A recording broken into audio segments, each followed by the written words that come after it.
Yo, it's Syco. I haven't really made a video in a while, and I feel it's about time that I begin to revive this low-key dead channel. I've always wanted to do more with content creation, whether that be making vlogs, desk setups, or just music rants and tutorials overall. And since many of my inspirations have also decided to create content, I think it's about time that I do so too. Welcome to the first episode of, I hope, a lasting series, An Amateur Teaches Music Production. In this episode, we'll be going over microtuning and how we can use it in your music to make it sound a little cooler.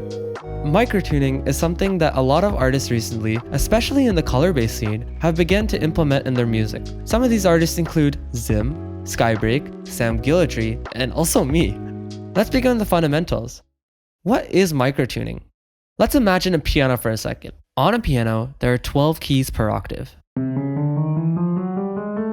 A single shift in each of these notes can be divided into 100 synths. Microtuning is the act of shifting a pitch of a song in between these notes. Let's take Ximm's remix of Barely Alive's song, Electric Lady. Let's try playing a standard piano over it at the regular reference pitch of A is equal to 440 Hz. In other words, there'll be no pitch shifting. You can see it sounds a bit out of tune. Why is that? The song is actually shifted about 50 cents out of the regular reference pitch of a piano. Let's shift the piano 50 cents and see what happens.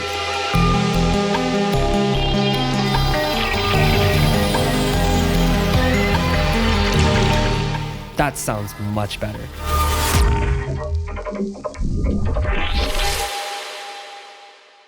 In this video, we'll be going over how to microtune in both FL Studio 21 and Ableton Live 11. When microtuning a sound, there are two ways that I would highly recommend you absolutely do not do. This is either taking the entirety of a fully rendered track and using a pitching algorithm on your DAW to change the pitch, or using a pitching plugin like Elastic Pitch or KHS Pitch Shifter. Although these are great ways to preview how your track may sound microtuned, they drastically lower the quality of your track, completely ruins any mixing, or gives you an odd, un-DJable tempo depending on the algorithm you use. The method I recommend is a little more tedious but will drastically change your results and make sure your quality and sound is preserved. This is individually changing the pitch of synths and audio in your song. Although this might sound hard and tedious, it's actually pretty simple to do, and I will run you step by step on how to do it on most synths and sounds. Different synths have different methods of changing pitch. I will be going over the most common way of changing pitches on synth. Most modern synths will give you the ability to change their pitch through the plugin itself. For instance, on Vital, on the top, if you click the Advanced tab, from here we go to the bottom left and we can see the global tune in cents.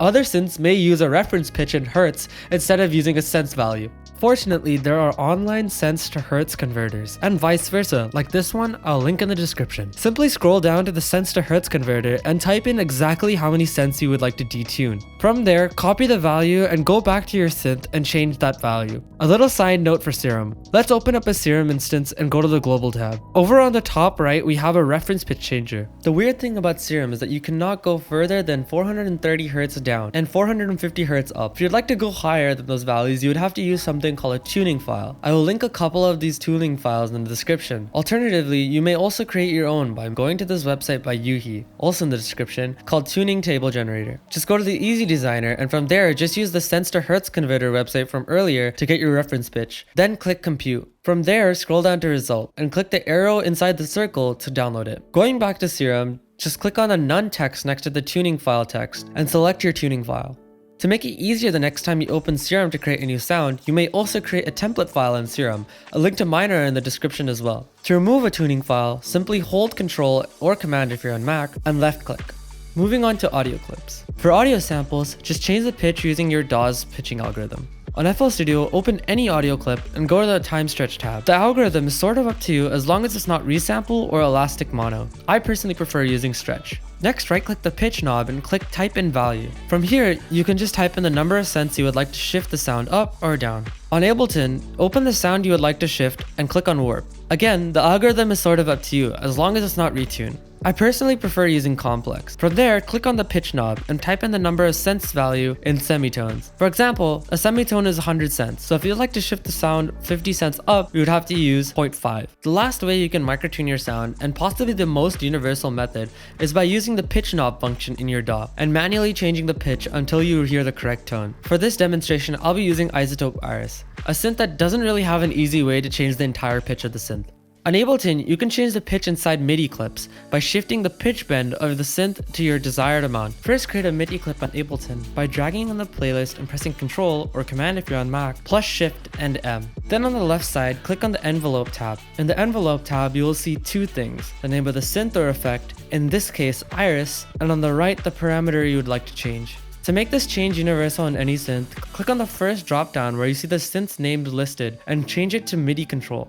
Next, open the second drop down and change it to pitch shift. From here, you may move the pitch of the sound until you hear your desired pitch. On FL, you must open the little gear icon in the top left of the plugin window.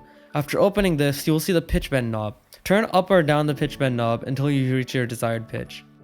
An easy way to determine how far you have to pitch your sound is by using the pitch bend range in some simple math. Most synths that don't show the pitch bend range on the UI is usually defaulted 12 semitones. On Ableton, I would drag the pitch about a 24th the way up, which might sound a bit complicated, but using my ears, I can figure out how exactly high I must go to reach my desired pitch. But usually, I would need another sound from the previous methods that are already tuned. FL makes this a little easier as I just have to right click the pitch bend knob, click on type value, and from there I can just type in the number of cents I would like to detune. However, in this scenario, Isotope Iris defaults to 2 semitones.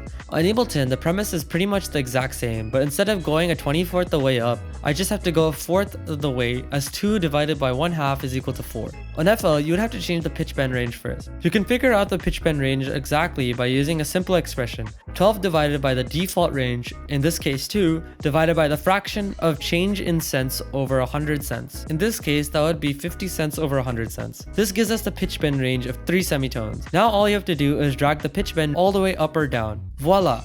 You have learned to microtune in both Ableton and FL Studio.